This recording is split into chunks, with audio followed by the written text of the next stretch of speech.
Good morning students. आज का हमारा टॉपिक है श्वेत प्रकाश का वर्ण विक्षेपण और परिक्षेपण, डिस्पर्सन ऑफ वाइट लाइट। देखिए, इतना हम जानते हैं कि वाइट लाइट जो है वो 7 कलर्स से मिलकर बनी होती है। मोटे तौर पर हम श्वेत प्रकाश में, सूर्य के प्रकाश में ये 7 रंग बता के चलते हैं: violet, indigo, blue, green, yellow, orange, red. Hindi के नाम इनके सामने लिखे हुए हैं: V for violet, I for indigo, B for blue, G for green, Y for yellow, O for orange, R for red।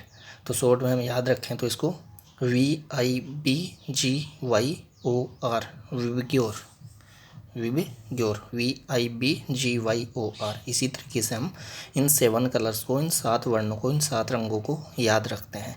तो सूर्य का जो श्वेत प्रकाश है वो इन 7 रंगों से मिलकर बना होता है। श्वेत प्रकाश को हम दृश्य प्रकाश भी बोल रहे हैं यहाँ, क्योंकि सूर्य के प्रकाश की उपस्थिति में ही हमें वस्तुएं दिखलाई पड़ती हैं। तो देखिए, आज का जो हमारा टॉपिक है वर्ण विक्षेपण या परिक्षेपण, उसका मीनिंग क्या है? उसका मीनिंग ये है कि श्वेत प्रकाश का अपने इन अवयवी रंगों में, जिन रंगों से श्वेत प्रकाश मिलकर बना होता है, उन रंगों में विभाजित हो जाना, विभक्त हो जाना जो है, उसी को हम बोल रहे हैं श्वेत प्रकाश का वर्ण विक्षेपण या परिक्षेपण। देख सकते हैं आप, दृश्य प्रकाश के अपने अवयवी रंगों में विभाजित हो जाने की परिघटना को श्वेत प्रकाश का वर्ण विक्षेपण या परिक्षेपण कहा जाता है। क्लियर है बात? अब देखिए, यहाँ मैंने इनकी तरंगदैर्घ्य, आवृत्ति बताई है। तरंगदैर्घ्य आवृत्ति का आप क्रम ध्यान रखिए, किसके लिए तरंगदैर्घ्य कम है, किसके लिए ज़्यादा है, किसके लिए आवृत्ति ज़्यादा है, किसके लिए कम है। तो देखिए, वॉयलेट से हम रेड कलर की ओर जाते हैं, वॉयलेट से रेड की ओर जाते हैं तो तरंगदैर्घ्य बढ़ती जाती है। इट मीन्स सबसे कम तरंगदैर्घ्य होती है वॉयलेट की, सबसे ज़्यादा तरंगदैर्घ्य होती है रेड की। श्वेत प्रकाश में जो बैंगनी रंग का प्रकाश है उसकी तरंगदैर्घ्य सबसे कम, जो लाल रंग का प्रकाश है उसमें उसकी तरंगदैर्घ्य सबसे ज़्यादा। क्लियर है? अब देखिए, आवृत्ति की हम बात करें तो हमें एक फॉर्मूला पता होना चाहिए। आवृत्ति nu is equal to C upon lambda होता है। ये फॉर्मूला हम पहले से जानते हैं, क्लास 11th में भी हमने इसकी बात की है। Relation between frequency and wavelength of A wave. तो सूर्य का जो श्वेत प्रकाश है, प्रकाश जो है वो विद्युत चुंबकीय तरंग ही होती है, इलेक्ट्रोमैग्नेटिक वेव होती है। तो वेव के लिए फिर वेवलेंथ भी बताई जाती है और उसकी फ्रिक्वेंसी भी बताई जाती है। वेवलेंथ एंड फ्रिक्वेंसी में ये रिलेशन होता है, frequency is equal to C upon lambda. C क्या है? निर्वात में प्रकाश की चाल है जिसका वैल्यू 3 × 10⁸ मीटर पर सेकंड होता है। क्लियर बात? अब देखिए, ये दोनों इन्वर्सली प्रोपोर्शनल है, व्युत्क्रमानुपाती है। आवृत्ति तरंगदैर्घ्य के व्युत्क्रमानुपाती होती है। तो जिस रंग के प्रकाश के लिए तरंगदैर्घ्य न्यूनतम है उसके लिए आवृत्ति अधिकतम होगी। तो देखिए, इन 7 वर्णों में वॉयलेट के लिए तरंगदैर्घ्य न्यूनतम बताइए हमने, तो वॉयलेट के लिए तरंगदैर्घ्य न्यूनतम है तो आवृत्ति अधिकतम होगी, आवृत्ति अधिकतम होगी। और रेड के लिए तरंगदैर्घ्य हमने अधिकतम बताई है, तो तरंगदैर्घ्य रेड के लिए अधिकतम है तो रेड कलर की आवृत्ति न्यूनतम होगी, आवृत्ति न्यूनतम होगी। क्लियर बात?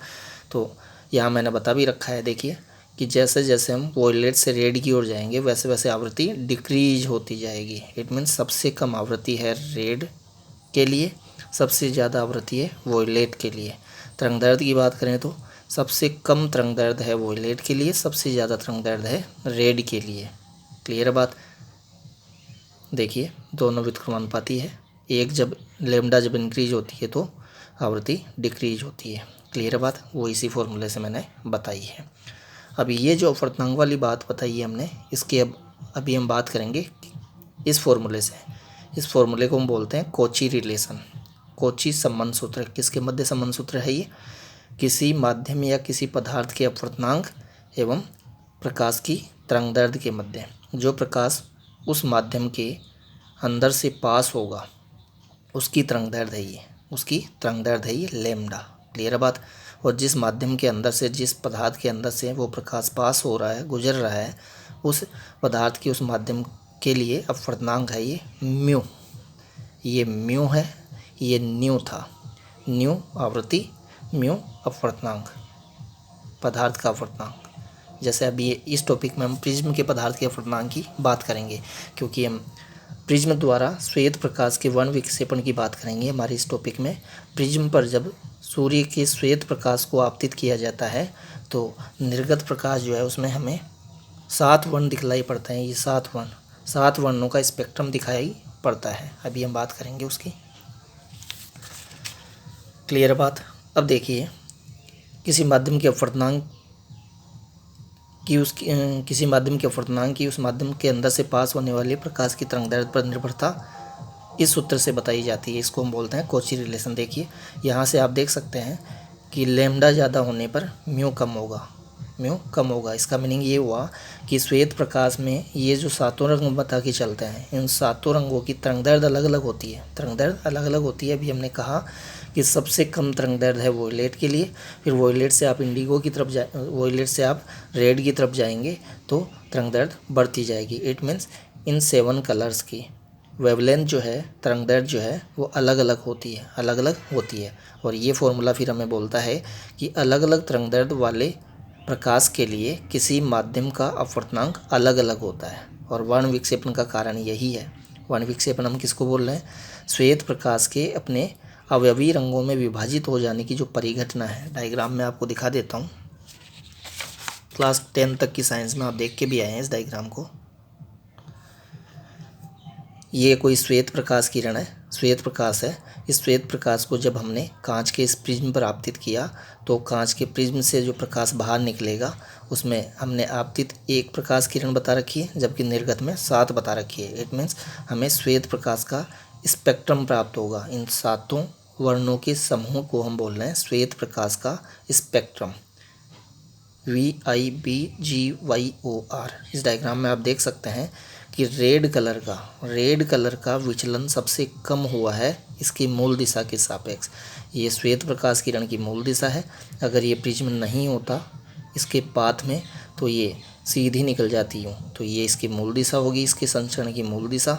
लेकिन प्रिज्म जैसे ही ये निर्वात या वायु से कांच के प्रिज्म में प्रवेश करेगा, इट मीन्स विरल माध्यम से सघन माध्यम में प्रवेश करेगा तो इसका अपवर्तन होगा।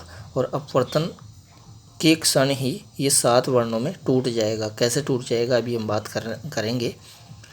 तो देखिए 7 वर्ण बाहर निकलते हैं, इसी को हम बोल रहे हैं वर्ण विक्षेपण। वर्ण विक्षेपण का मीनिंग ये हुआ कि श्वेत प्रकाश का अपने अवयवी रंगों में, अवयवी वर्णों में विभाजित हो जाना। क्लियर बात। तो इन 7 वर्णों के समूह को हम बोलते हैं श्वेत प्रकाश का स्पेक्ट्रम। क्लियर बात। तो इस वर्ण विक्षेपण का 7 रंगों में टूट जाने का कारण क्या है? श्वेत प्रकाश 7 वर्णों में विभाजित क्यों हो गया? उसका कारण है भिन्न भिन्न तरंगदैर्घ्यों के लिए किसी माध्यम का अपवर्तनांक भिन्न भिन्न होता है। यही वर्ण विक्षेपण का कारण है। यहाँ माध्यम कौन सा है? यहाँ माध्यम हमने लिया है कांच माध्यम। प्रिज्म बना है कांच से बना हुआ हमने प्रिज्म लिया है। तो कांच के प्रिज्म से जब श्वेत प्रकाश किरण गुजरती है तो वो बाहर जब निकलती है तो 7 वर्णों में विभक्त होकर बाहर निकलती है, क्योंकि अभी हमने कहा था कि श्वेत प्रकाश में 7 वर्ण होते हैं और हर वर्ण के संगत अपनी एक निश्चित तरंगदैर्घ्य होती है। हर रंग के संगत एक निश्चित तरंगदैर्घ्य होती है। और यहाँ हम बता रहे हैं कि अलग अलग तरंगदैर्घ्यों के लिए किसी माध्यम का अपवर्तनांक अलग अलग होता है। ये कांच माध्यम है। ये कांच माध्यम श्वेत प्रकाश में जो 7 वर्ण है, जो 7 रंग है, उनके लिए अलग अलग अपवर्तनांक प्रदर्शित करता है। इसीलिए किसी रंग का अपवर्तन कम हुआ है तो किसी रंग का अपवर्तन ज़्यादा हुआ है। देखिए सबसे कम अपवर्तन हुआ है रेड के लिए। यहाँ रेड जो है वो अपनी मूल दिशा के सापेक्ष सबसे कम विचलित हुआ है, जबकि सबसे ज़्यादा विचलित कौन हुआ है अपनी मूल दिशा के सापेक्ष? वोयलेट। इट मीन्स वोयलेट के लिए प्रिज्म के कांच का अपवर्तनांक, प्रिज्म का जो पदार्थ है जो कि कांच लिया है हमने, तो कांच का अपवर्तनांक वोयलेट के लिए सबसे ज़्यादा है, रेड के लिए सबसे कम है। यही तो बात हम बोल रहे थे कि अलग अलग तरंगदैर्घ्य वाले प्रकाश के लिए कांच का अपवर्तनांक अलग अलग होगा। अब देखिए किसके लिए ज़्यादा होगा, किसके लिए कम होगा, वो भी हम इस फॉर्मूले से देख सकते हैं, कॉची रिलेशन से देख सकते हैं। देखिए ये संबंध सूत्र अभी हमने बताया था। हमने कहा कि जिसके लिए तरंग दैर्ध्य कम होगी उसके लिए अपवर्तनांक ज़्यादा होगा। तरंग दैर्ध्य अभी हमने सबसे कम बताई थी वॉयलेट के लिए, तो वॉयलेट की वेवलेंथ सबसे कम है, तो वॉयलेट के लिए प्रिज्म के पदार्थ का अपवर्तनांक सबसे ज़्यादा होगा, सबसे ज़्यादा होगा। अब अपवर्तनांक सबसे ज़्यादा है तो ये फॉर्मूला भी आपको पहले से पता होना चाहिए। इसका डेरिवेशन हमने देखा था पिछले वीडियो लेक्चर में। पिछले वीडियो लेक्चर में हमने प्रिज्म की बात की थी, प्रिज्म में न्यूनतम विचलन की बात की थी। तो ये प्रिज्म के लिए न्यूनतम विचलन बताया जाता है, किस लिए? पतले प्रिज्म के लिए। ये फॉर्मूला पिछले वीडियो लेक्चर से हमने डायरेक्ट लिया है इस टॉपिक में। तो किसी पतले प्रिज्म के लिए न्यूनतम विचलन बता के चलते हैं, del is equal to mu minus 1 into A. ये क्या है? प्रिज्म कोण है। प्रिज्म कोण है, कौन सा होता है प्रिज्म कोण? देखिए यहाँ ये वाला जो कोण है, ये वाला जो कोण है इसको हम प्रिज्म कोण बोलते हैं। म्यू हमने प्रिज्म के पदार्थ का अपवर्तनांक बताया ही है, जो कि अलग अलग वर्णों के लिए अलग अलग होगा। उसको हम रेड के लिए म्यू के नीचे सबस्क्रिप्ट में आर लगाकर बताएंगे, वॉयलेट के लिए सबस्क्रिप्ट में म्यू के नीचे वी लगाकर बताएंगे। Mu v, mu r for red colour, mu v for violet colour. ऐसे ही बीच के पांचों वर्णों के लिए भी बता सकते हैं। क्लियर बात? तो मैं उस फॉर्मूले की बात कर रहा था, ये वाला फॉर्मूला देखिए, ये del is equal to mu minus 1 into a prism कोण हो गया, म्यू प्रिज्म के पदार्थ का अपवर्तनांक हो गया, जो कि अलग अलग वर्णों के लिए हम अलग अलग बता के चलेंगे। तो फिर अलग अलग वर्णों के लिए म्यू अलग अलग होगा कांच का, तो फिर अलग अलग वर्णों को ये प्रिज्म अलग अलग विचलन कोणों से विचलित करेगा। इट मीन्स रेड के लिए विचलन कोण कुछ और होगा, इसको विचलन कोण बोलते हैं। विचलन कोण कौन सा कोण है? देखिए ये मूल दिशा आपतित प्रकाश की, तो मूल दिशा के सापेक्ष कोई वर्ण कोई रंग कितने कोण से विचलित हुआ है उसी को हम बोल रहे हैं विचलन कोण। तो देखिए रेड के लिए विचलन कोण सबसे कम है, वॉयलेट के लिए विचलन कोण सबसे ज़्यादा है। ऐसे ही हम अन्य वर्णों के लिए भी बता सकते हैं। क्लियर है बात? तो रेड के लिए आप विचलन कोण यहाँ से बताएंगे तो म्यू आर कर देंगे, यहाँ डेल आर कर देंगे। वॉयलेट के लिए बताएंगे तो यहाँ mu v del v subscript में आर लगा दीजिए तो रेड के लिए बन जाएगा ये फॉर्मूला, सबस्क्रिप्ट में वी लगा दीजिए तो वॉयलेट के लिए बन जाएगा ये फॉर्मूला। लिख भी रखा है हमने, निर्वात या वायु में रखे पतले प्रिज्म का न्यूनतम विचलन कोण, जो कि पिछले वीडियो लेक्चर में हमने डेराइव किया था। क्लियर है बात? कोची संबंध सूत्र जो है वो पहले भी नहीं आया है इस चैप्टर में हमारे, ये पहली बार इसी टॉपिक में आया है। ये आपको याद रखना है, ये आपके माइंड में होना चाहिए, तभी आपको पता चलेगा कि कम तरंग दैर्ध्य वाले प्रकाश के लिए कांच ज़्यादा अपवर्तनांक प्रदर्शित करता है, फिर ज़्यादा जिसके लिए अपवर्तनांक होगा उसके लिए विचलन कोण भी ज़्यादा होगा। तो देखिए अभी मैंने कहा था कि रेड के लिए वेवलेंथ लेमडा सबसे ज़्यादा है, तो रेड के लिए वेवलेंथ ज़्यादा है सबसे, तो ये जो कांच है वो रेड के लिए सबसे कम अपवर्तनांक प्रदर्शित करेगा। वेवलेंथ सबसे ज़्यादा तो अपवर्तनांक सबसे कम, अपवर्तनांक सबसे कम तो विचलन कोण भी सबसे कम, इसीलिए रेड सबसे कम कोण से विचलित हुआ है। क्लियर है बात?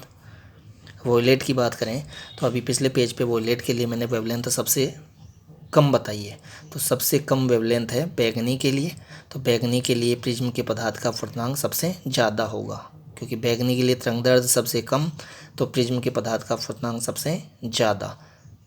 प्रिज्म के पदार्थ का अपवर्तनांक सबसे ज़्यादा तो बैगनी का विचलन भी सबसे ज़्यादा कोण से है, इसीलिए मूल दिशा के सापेक्ष हमने बैगनी को सबसे ज़्यादा कोण पर बना रखा है, क्योंकि इसके लिए विचलन कोण सबसे ज़्यादा होगा। क्लियर है बात? तो ये बात क्लियर होगी कि बैगनी रंग को मैंने सबसे ज़्यादा विचलित क्यों किया है, रेड को सबसे कम विचलित क्यों किया है। अन्य 5 वर्ण जो होंगे इनके बीच में होंगे VIPGYOR। रेड सबसे कम विचलित हुआ है, वॉयलेट सबसे ज़्यादा विचलित हुआ है। क्यों हुआ है, इन 2 फॉर्मूलों से हम एक्सप्लेन कर सकते हैं। ये कोची रिलेशन एक पिछले वीडियो लेक्चर से प्रिज्म के लिए हमने न्यूनतम विचलन कोण का जो फॉर्मूला बताया था वो है ये डेल जो है यहाँ न्यूनतम विचलन कोण है, जिसको मैं पिछले वीडियो लेक्चर में हमने डेल के नीचे एम लगाकर बताया था, एम फॉर मिनिमम, लेकिन इस टॉपिक में हम इसको डेल बता के चल रहे हैं। तो डेल को आप न्यूनतम विचलन कोण ही समझिए, लेकिन इस टॉपिक में इसको न्यूनतम विचलन कोण नहीं बोल रहा हूँ, मैं विचलन कोण ही बोल रहा हूँ। तो विचलन कोण बोलूँ तो भी आपको न्यूनतम विचलन कोण ही समझना है। क्लियर बात? देखिए ये सारी बातें मैंने बता रखी है यहाँ। लाल के लिए लाल के लिए तरंग दैर्ध्य सबसे ज़्यादा, तो लाल के लिए अपवर्तनांक जो है वो सबसे कम, तो लाल के लिए अपवर्तनांक सबसे कम तो विचलन कोण भी सबसे कम। वोयलेट के लिए तरंग दैर्ध्य न्यूनतम, तरंग दैर्ध्य न्यूनतम तो वोयलेट के लिए अपवर्तनांक अधिकतम, अपवर्तनांक अधिकतम तो विचलन कोण अधिकतम। क्लियर है बात।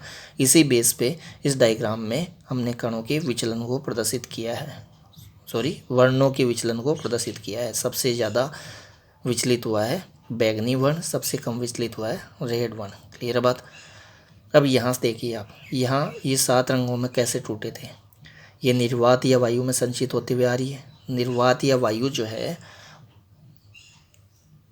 उसमें सभी वर्णों का अपवर्तनांक एक समान होता है। निर्वात या वायु का अपवर्तनांक सभी वर्णों के लिए एक समान होता है। इट मीन्स निर्वात या वायु का जो अपवर्तनांक है वो 7 वर्णों के लिए, 7 तरंग दैर्ध्यों के लिए एक समान होता है। 7 तरंग दैर्ध्यों के लिए एक समान होता है, जबकि कांच का अपवर्तनांक 7 वर्णों के लिए एक समान नहीं होता। अलग अलग तरंग दैर्ध्य वाले प्रकाश के लिए कांच का अपवर्तनांक अलग अलग होता है। यही वर्ण विक्षेपण का कारण है। निर्वात या वायु में 7 वर्णों के लिए एक ही अपवर्तनांक होता है। इट मीन्स निर्वात या वायु का अपवर्तनांक 7 वर्णों 7 तरंग दैर्ध्यों के लिए एक समान होता है। इसीलिए निर्वात या वायु के अंदर संचरित होता हुआ प्रकाश 7 वर्णों में नहीं टूटता है। लेकिन जैसे ही ये निर्वात या वायु से कांच में प्रवेश करेगा तो इतना हम जानते हैं कि निर्वात या वायु से कांच में प्रवेश करेगा तो अपवर्तन तो होगा। इट मीन्स मूल दिशा के सापेक्ष वो विचलित तो होगा। अब विचलित तो हुआ है, लेकिन ये एक किरण थी। अब अंदर अपवर्तित किरण हमें एक नहीं मिली है, 7 मिली है। 7 इसीलिए मिली है क्योंकि अभी हमने कहा कि अलग अलग तरंग दैर्ध्य के लिए प्रिज्म के पदार्थ का अपवर्तनांक, कांच का अपवर्तनांक अलग अलग है। अब अलग अलग है तो इसमें वो 7 वर्ण जो चल रहे थे उसमें से रेड को सबसे कम कौन से विचलित करेगा ये कांच, तो रेड को सबसे कम कौन से विचलित कराया, देखिए वोयलेट को सबसे ज़्यादा कौन से विचलित करेगा। तो अलग अलग वर्णों को अलग अलग कोणों से विचलित करता है कौन, कांच। इसीलिए जो वर्ण प्रिज्म के बाहर इस एक ही किरण में थे 7 वर्ण, वो यहाँ पर बिखर जाते हैं, टूट जाते हैं, विभाजित हो जाते हैं। क्लियर है बात। क्योंकि अलग अलग तरंग दैर्ध्य के लिए अलग अलग वर्ण के लिए प्रिज्म के पदार्थ का अपवर्तनांक अलग अलग है। इसीलिए अलग अलग दिशाओं में चलने लगेंगे, वो सब अलग अलग कोणों पर विचलित होंगे, अलग अलग कोणों पर उनका विचलन होगा। क्लियर है बात। इसीलिए टूट गए हैं। तो अपवर्तन की इस प्रक्रिया में वर्ण विक्षेपण भी हुआ है। अब तक अपवर्तन के जो हमने डायग्राम बनाए थे उनमें हमने एक आपतित किरण के लिए एक ही अपवर्तित किरण बनाई थी दूसरे माध्यम में, लेकिन यहाँ हमने एक के लिए 7 बनाई है। एक के लिए 7 इसलिए बनाई है क्योंकि यहाँ हमने श्वेत प्रकाश किरण आपतित की है, जबकि अब तक जो हम डायग्राम बना के चलते थे उनमें श्वेत प्रकाश किरण आपतित नहीं करते थे, उनमें किसी एक विशेष वर्ण की प्रकाश किरण आपतित करते थे। जैसे आप यहाँ लाल वर्ण की प्रकाश किरण आपतित करेंगे तो लाल वर्ण फिर 7 वर्णों में थोड़ा ना टूटेगा, वो आपतित किरण एक है तो उसके लिए अपवर्तित किरण भी एक ही होगी, निर्गत किरण भी एक ही होगी। अगर आप एक विशिष्ट रंग का प्रकाश यहाँ आपतित करते हैं तो फिर आपतित भी एक, निर्गत भी एक। लेकिन आपने यहाँ श्वेत प्रकाश आपतित किया है जो कि 7 वर्णों से मिलकर बना है, और उन 7 वर्णों के लिए कांच अलग अलग अपवर्तनांक प्रदर्शित करता है। अलग अलग अपवर्तनांक प्रदर्शित करता है तो उनका वो अलग अलग दिशाओं में हो जाएंगे। यहाँ प्रिज्म में प्रवेश करते ही अलग अलग विचलन कोणों से विचलित होंगे, कोई कम विचलित होगा तो कोई ज़्यादा, तो उनके रास्ते, उनके पाथ, उनके मार्ग अलग अलग हो जाएंगे। क्लियर है बात। तो यहाँ श्वेत प्रकाश लिए जाने के कारण हमने 7 वर्ण बताए। अगर आप यहाँ किसी एक विशेष वर्ण का प्रकाश लेते तो फिर आप एक आपतित, एक अपवर्तित, एक ही निर्गत लेते हैं। क्लियर है। तो ये सारा स्पष्टीकरण मैंने वर्ण विक्षेपण का दे दिया है। प्रिज्म कैसे श्वेत प्रकाश को 7 वर्णों में विभाजित करता है, इसमें मैंने ये 2 फॉर्मूले यूज में लेते हुए आपको एक्सप्लेन किया है। ये प्रिज्म के पदार्थ के अपवर्तनांक की लैम्डा पर निर्भरता है। देखिए हमने बताया प्रकाश के प्रत्येक वर्ण के संगत एक निश्चित तरंग दैर्ध्य होती है। निश्चित तरंग दैर्ध्य होती है। लाल वर्ण के लिए तरंग दैर्ध्य सबसे ज़्यादा, अपवर्तनांक सबसे कम, अपवर्तनांक सबसे कम तो लाल रंग का विचलन सबसे कम, यही हमने नेक्स्ट पेज पे बोला है।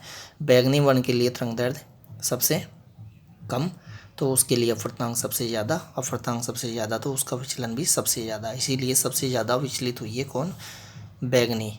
बैंगनी वर्ण का प्रकाश सबसे ज़्यादा विचलित हुआ है, वो प्रिज्म के आधार की तरफ निकला है, प्रिज्म के आधार की तरफ निकला है, जबकि लाल वर्ण सबसे कम विचलित हुआ है, वो प्रिज्म के शीर्ष की तरफ निकला है। देखिए शीर्ष ये है, आधार ये है, तो आधार की तरफ कौन निकला है? वोयलेट।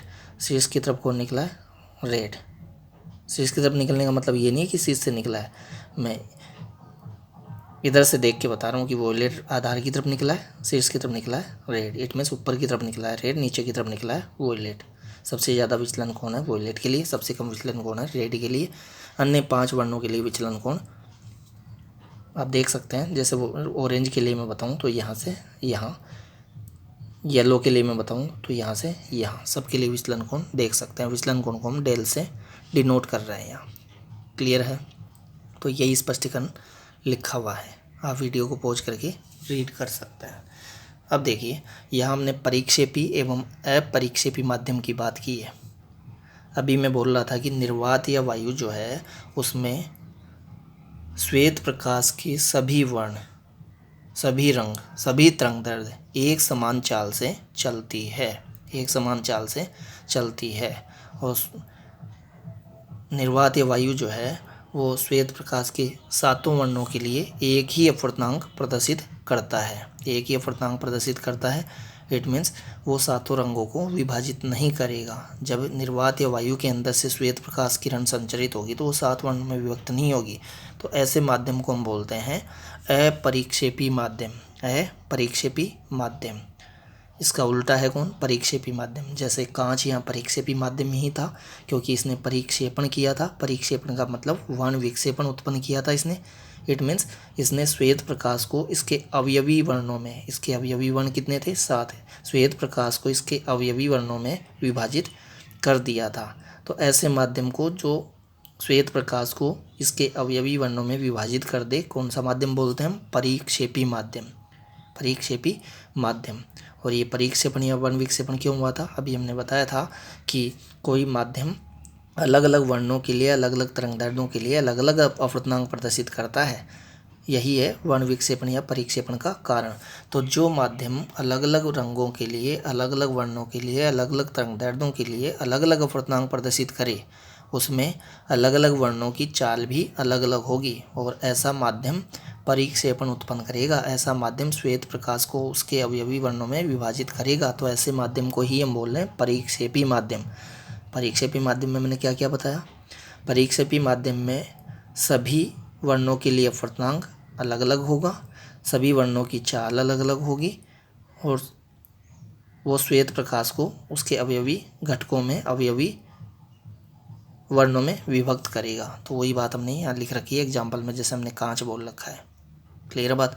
अब परिक्षेपी माध्यम में किस वर्ण की चाल अधिकतम होती है, किस वर्ण की चाल न्यूनतम होती है, वो आप इस फॉर्मूले से देख सकते हैं। इस फॉर्मूले से देखिए, अभी मैंने बताया था कि बैंगनी के लिए तरंगदैर्ध्य सबसे कम होती है। इस फॉर्मूले से देख सकते हैं, बैंगनी के लिए तरंगदैर्ध्य सबसे कम होती है। तो जिसके लिए तरंगदैर्ध्य सबसे कम होगी उसके लिए आवृत्ति सबसे ज़्यादा होगी, आवृत्ति सबसे ज़्यादा होगी।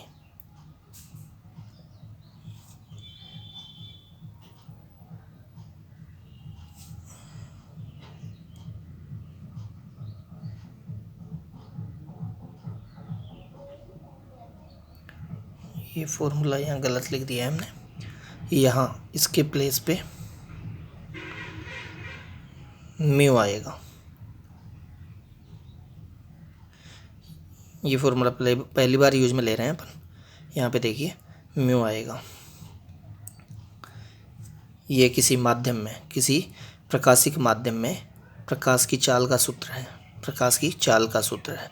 देखिए सी तो निर्वात में प्रकाश की चाल हम बता के चलते हैं 3 × 10⁸ मीटर पर सेकंड, लेकिन माध्यम में प्रकाश की चाल कम होती है निर्वात में प्रकाश की चाल से। और माध्यम में प्रकाश की चाल हम बताते हैं V = C/μ से। इस चैप्टर के शुरू में हमने ये फॉर्मूला बताया भी था। देखिए यहाँ V = C/μ, निर्वात में प्रकाश की चाल अपॉन उस माध्यम का अपवर्तनांक इक्वल टू उस माध्यम में प्रकाश की चाल। क्लियर है बात।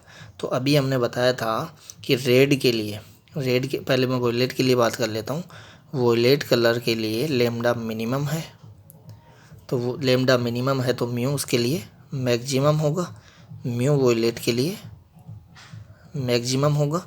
और वॉयलेट के लिए म्यू मैक्सिमम होगा तो वॉयलेट की चाल जो होगी v violet, velocity of violet colour, वो सबसे कम होगी। तो हमने यहाँ यही बताया। देखिए वॉयलेट के लिए वॉयलेट की जो वेलोसिटी बताई है वो हमने मिनिमम ही बताई है। क्लियर है बात। आप यहाँ म्यू समझ के चलिएगा। ये फॉर्मूला जो है v equal to C upon mu, तो v डायरेक्टली प्रोपोर्शनल 1/म्यू। इट मीन्स चाल जो है वो अपवर्तनांक की व्युत्क्रमानुपाती होती है। अपवर्तनांक वॉयलेट के लिए हमने बताया सबसे ज़्यादा, तो अपवर्तनांक सबसे ज़्यादा है वॉयलेट के लिए, तो उसकी वेलोसिटी सबसे कम होगी। क्लियर है बात। रेड के लिए हम बात करें तो रेड के लिए वेवलेंथ जो बता के चलते हैं, मैक्सिमम बता के सब चलते हैं सबसे ज़्यादा, तो वेवलेंथ सबसे ज़्यादा होगी तो अपवर्तनांक जो है वो सबसे कम होगा। किससे? कॉची रिलेशन से। देख सकते हैं आप, लेमडा रेड के लिए मैक्सिमम बताया तो म्यू इसके लिए मिनिमम होगा, और म्यू मिनिमम है रेड के लिए, तो वेलोसिटी रेड की मैक्सिमम होगी। इट मीन्स कांच के अंदर से रेड प्रकाश, वो जो प्रिज्म है उसका जो पदार्थ है कांच, उसके अंदर से रेड प्रकाश जो है वो सबसे ज़्यादा स्पीड से पास होता है। रेड की स्पीड सबसे ज़्यादा रहती है, वॉयलेट की स्पीड सबसे कम रहती है। V for violet, r for red, v for velocity. Clear है बात। तो यहाँ भी म्यू नहीं लेके चलना है आपको, वो सॉरी न्यू नहीं लेके चलना है, म्यू लेके चलना है। ये भी क्या है? म्यू आर है। ये क्या है? म्यू वी है। ये म्यू वी है। क्लियर बात। तो यहाँ आप चाल देख सकते हैं। तो मैंने क्या बताया, यहाँ सबसे ज़्यादा चाल किसकी है? सबसे ज़्यादा चाल है रेड की। जिसका विचलन सबसे कम हुआ है उसकी चाल सबसे ज़्यादा है, और जिसका विचलन सबसे ज़्यादा हुआ है उसकी चाल सबसे कम है। तो परिक्षेपी माध्यम में अलग अलग वर्णों की चाल अलग अलग होती है। उसमें रेड जो है उसकी चाल सबसे ज़्यादा, वॉयलेट की चाल सबसे कम। रेड वॉयलेट कौन से? जो श्वेत प्रकाश के 7 घटक है, उसमें लाल वर्ण, उसमें बैंगनी वर्ण। क्लियर है बात। तो यहाँ परिक्षेपी माध्यम की मैंने बात की है, एग्जाम्पल बताया कांच। नेक्स्ट पेज पे अपरिक्षेपी माध्यम की।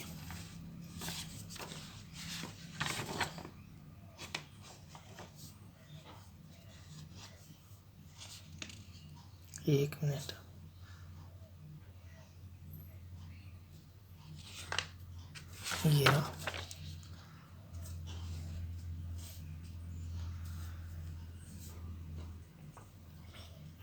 ये देख सकते हैं। जिस माध्यम में सभी वर्ण एक समान चाल से संचित होते हैं, जो परिक्षेपण या वर्ण विक्षेपण उत्पन्न नहीं करता, अपरिक्षेपी माध्यम कहलाता है। जैसे निर्वात वायु। निर्वात तो परिक्षेपी माध्यम है, जबकि वायु जो है वो लगभग अपरिक्षेपी माध्यम है। इट मीन्स वायु में भी थोड़ा सा परिक्षेपण हो सकता है। वायु परिक्षेपण उत्पन्न कर सकती है, लेकिन इतना परिक्षेपण उत्पन्न नहीं करती है कि हमें दिख जाए वो। तो इन दोनों को हम अपरिक्षेपी माध्यम ही मान के चलते हैं, क्योंकि वायु के अंदर सभी वर्णों की चाल एक समान नहीं होती है। निर्वात में सभी वर्ण एक समान चाल से चलते हैं, तो निर्वात सभी वर्णों के लिए एक समान अपवर्तनांक प्रदर्शित करता है, और जो एक समान अपवर्तनांक प्रदर्शित करेगा सभी वर्णों के लिए, तो वो सभी वर्ण अगर अपवर्तित होंगे तो भी एक ही कोण से अपवर्तित होंगे। सबके लिए अपवर्तन कोण अलग अलग नहीं होंगे, विचलन कोण अलग अलग नहीं होंगे। अभी प्रिज्म में जब प्रवेश करा तो सातों वर्ण अलग अलग कोणों से विचलित हुए हैं। उसका कारण ये है कि प्रिज्म जो है वो सातों वर्णों के लिए अलग अलग अपवर्तनांक प्रदर्शित करता है। तो अपरिक्षेपी माध्यम जो है वो सातों वर्णों के लिए एक ही अपवर्तनांक प्रदर्शित करेगा। सातों वर्ण उसमें एक समान चाल से चलेंगे। वो श्वेत प्रकाश को 7 वर्णों में विभक्त नहीं करेगा, जबकि परिक्षेपी माध्यम सातों वर्णों के लिए अलग अलग अपवर्तनांक प्रदर्शित करेगा। सातों वर्णों की उसमें चाल अलग अलग होगी, और वो सातों वर्णों को विभक्त कर देगा, विभाजित करके बताएगा, स्पेक्ट्रम देगा वो हमें। निर्वात में सभी वर्ण इस चाल से चलते हैं। क्लियर बात। जबकि अभी हम यहाँ बता के चल रहे थे कि परिक्षेपी माध्यम जो है उसमें सातों वर्ण एक समान चाल से नहीं चलते, उसमें रेड सबसे ज़्यादा चाल से चलता है, वोलेट सबसे कम चाल से चलता है। क्लियर है बात। यहाँ म्यू के प्लेस पे मैंने बताया, यहाँ न्यू के प्लेस पे म्यू है, यहाँ न्यू के प्लेस पे म्यू है, यहाँ फ्रीक्वेंसी के प्लेस पे रिफ्रैक्टिव इंडेक्स है, अपवर्तनांक है। ये गलती से लिख दिया है। क्लियर है, तो ध्यान रखिएगा आप इसका। ये मैंने डिटेल में एक्सप्लेन कर दिया है। तो अब तक हमने इस वीडियो लेक्चर में क्या देखा है, देखिए हम श्वेत प्रकाश के वर्ण विक्षेपण या परिक्षेपण की बात कर रहे थे, और इसमें हमने प्रिज्म से श्वेत प्रकाश के वर्ण विक्षेपण की बात की है। इसमें हमने 2 फॉर्मूले यूज में लिए हैं, इन्हीं की हेल्प से हम पूरे टॉपिक को समझ सकते हैं। एक तो ये म्यू एंड लैम्डा में रिलेशन वाला फॉर्मूला जिसको हम कोची रिलेशन बोल रहे हैं, और एक ये पिछले वीडियो लेक्चर से न्यूनतम विचलन कोण del is equal to mu minus 1 into a. Clear है बात। तो इन दोनों फॉर्मूलों से हमने पूरे टॉपिक को समझा है।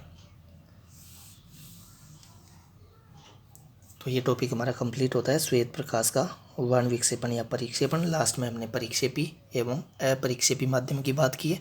परिक्षेपी माध्यम का उदाहरण हमने कांच बताया। अपरिक्षेपी माध्यम हमने बोला निर्वात या वायु को। निर्वात अपरिक्षेपी माध्यम है, वायु लगभग अपरिक्षेपी माध्यम है।